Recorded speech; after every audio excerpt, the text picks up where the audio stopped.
Mungkin selama ini, kamu menganggap kata hanyalah sekadar rangkaian gerakan tangkisan dan pukulan yang kaku. Tapi sebenarnya, jurus-jurus ini adalah peta rahasia untuk bertahan hidup di situasi nyata.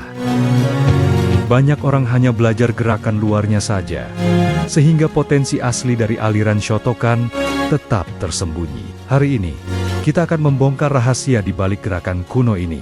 Bagaimana mengubah gerakan yang terlihat kaku menjadi sebuah kekuatan yang luwes, cerdas, namun tetap mematikan.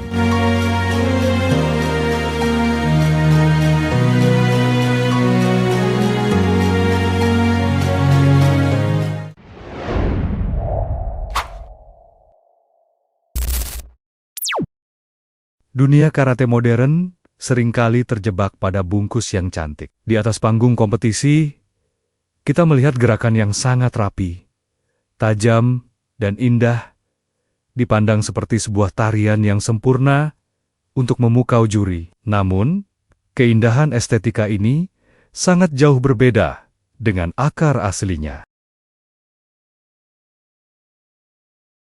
Zaman dulu, jurus-jurus ini lahir dari realitas yang berantakan dan brutal. Tidak ada waktu untuk memikirkan kerapian posisi kaki atau ekspresi wajah saat nyawa sedang terancam. Di sana, tidak ada juri yang memberi nilai, yang ada hanyalah insting untuk bertahan hidup. Gerakan yang sekarang terlihat kaku dan indah sebenarnya adalah kode rahasia untuk teknik-teknik kotor seperti serangan ke titik vital, bantingan cepat, atau penguncian sendi.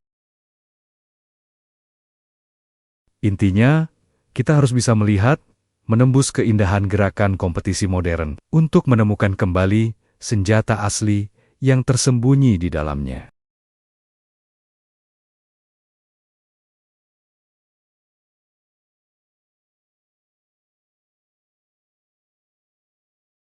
Pernahkah kamu membayangkan latihan di dojo yang rapi, lalu tiba-tiba harus menghadapi perkelahian sungguhan yang kacau di jalanan? Disitulah kita sering melihat mengapa pemahaman bunkai yang standar seringkali tidak mempan. Berikut adalah alasan mengapa konsep tangkis lalu pukul yang tradisional sering gagal saat menghadapi tekanan nyata. Mari kita gali lebih dalam. Masalah waktu atau reaksi versus aksi. 指導者の号令に合わせてできますが、無号令でやる場合には、相手の攻撃に合わせて防御側が正確に同時に動き、同時に呼吸し、そして受ける。Dalam latihan standar, kita sering diajari, lawan memukul kita tangkis, lalu kita balas pukul.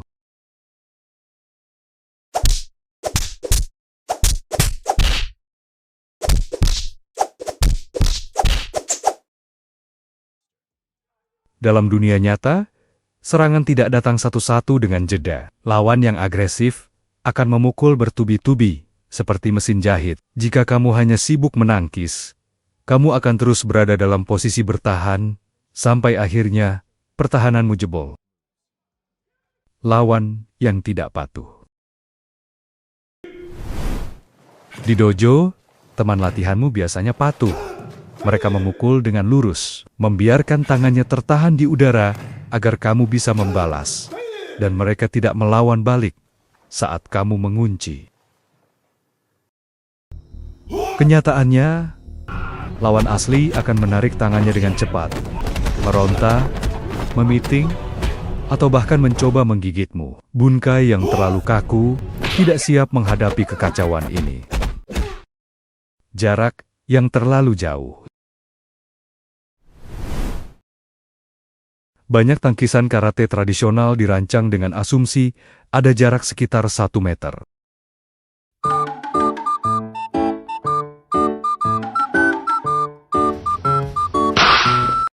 Namun, perkelahian nyata biasanya terjadi di jarak sangat dekat. Di jarak ini, gerakan tangkisan besar seperti uchi-uke atau gedan barai menjadi tidak berguna karena ruang gerakmu terkunci. Efek adrenalin.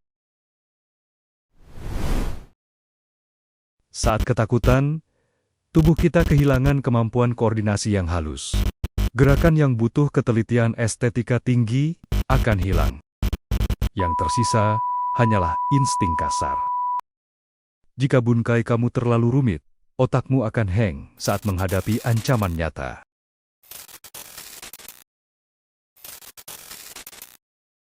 Solusinya? Bunkai yang efektif sebenarnya bukan tentang menangkis, tapi tentang mengontrol. Alih-alih hanya menepis tangan lawan. Gerakan karate kuno sebenarnya mengajarkan kita cara memegang, menarik, dan merusak keseimbangan lawan secara bersamaan.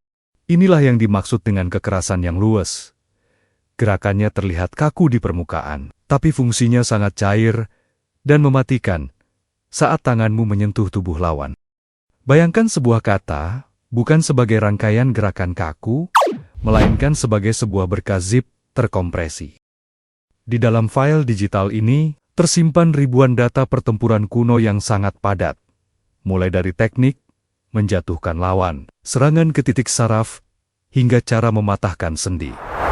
Gerakan yang kita lihat di permukaan hanyalah ikon folder yang ringkas. Tanpa kunci yang tepat, yaitu pemahaman bunkai yang mendalam, data tersebut akan tetap terkunci dan tidak bisa digunakan. Tugas kita sebagai praktisi bukan sekadar menghafal bentuk foldernya, melainkan belajar cara mengekstrak isi file tersebut.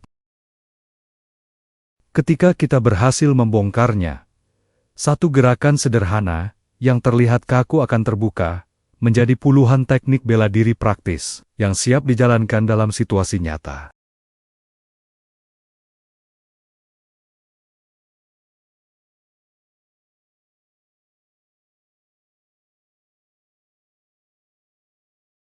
Lapisan paling bawah dari pemahaman jurus adalah terjemahan harfiah, atau bisa kita sebut sebagai kamus dasar. Di tahap ini, setiap gerakan dalam kata diartikan persis seperti apa yang terlihat mata. Sebuah tangkisan adalah tangkisan, dan sebuah pukulan adalah pukulan. Ini adalah skenario pertahanan paling dasar, di mana kita membayangkan lawan menyerang dengan cara yang sangat kaku dan terprediksi, seperti di dalam buku petunjuk.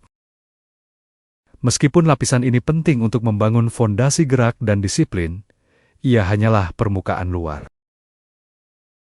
Ini seperti membaca teks kata demi kata, tanpa memahami makna tersirat atau emosi di baliknya. Ini adalah langkah awal sebelum kita menggali lebih dalam ke teknik yang lebih bebas dan berbahaya. Latihan Kihon atau dasar yang dilakukan berulang-ulang tanpa pemahaman mendalam bisa menjadi pedang bermata dua. Alih-alih memperkuat kemampuan, ia justru bisa menciptakan sebuah kondisi yang disebut amnesia otot. Kondisi ini terjadi ketika tubuhmu sudah sangat hafal cara melakukan gerakan yang sempurna secara estetika, seperti sudut tangan yang presisi atau posisi kaki yang rapi, tetapi ototmu lupa bagaimana cara bertarung yang sebenarnya. Kamu melatih tubuh untuk berhenti saat menyentuh target, atau menarik tangan hanya demi kerapian formalitas.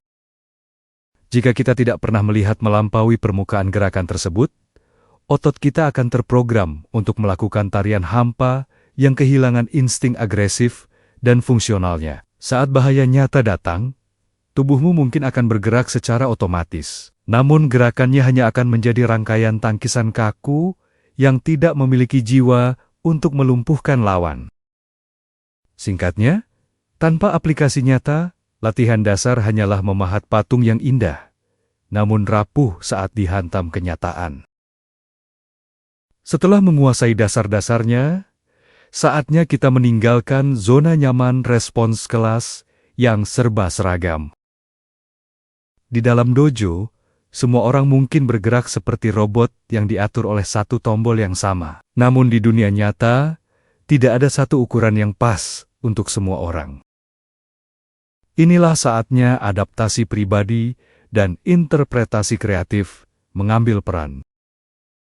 Setiap orang memiliki postur tubuh, kekuatan, dan kecepatan yang berbeda. Sebuah teknik yang efektif bagi orang bertubuh tinggi mungkin harus dimodifikasi total oleh seseorang yang bertubuh kecil agar tetap mematikan. Kita tidak lagi sekadar meniru gerakan guru secara buta, melainkan mulai menulis ulang jurus tersebut agar sesuai dengan karakter diri kita sendiri.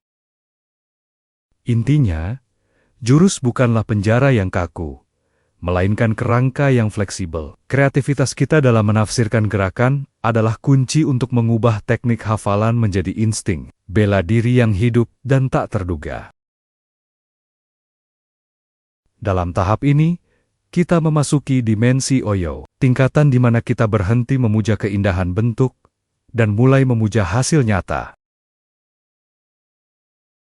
Jika kata adalah sebuah lagu, maka Oyo adalah cara kamu menyanyikannya dengan penuh perasaan di tengah badai. Di sini, kita tidak lagi peduli apakah sudut sikutmu sudah presisi, atau apakah kakimu berpijak di garis yang sempurna.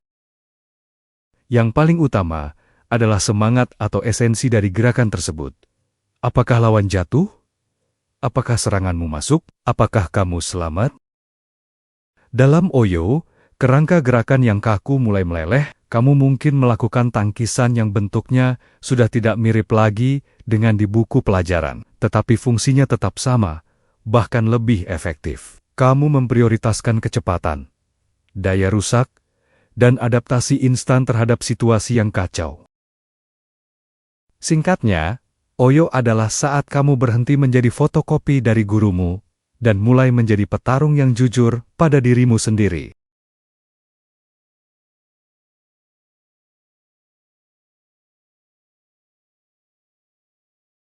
Sekarang, mari kita lupakan cermin di dojo, dan lupakan sejenak bagaimana bayanganmu terlihat.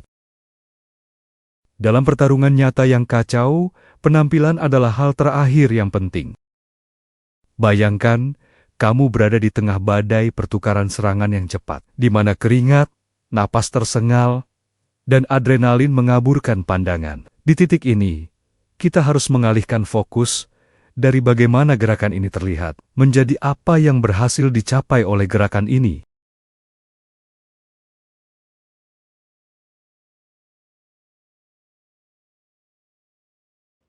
Bukan tangkisan indah, tapi pembuka jalan.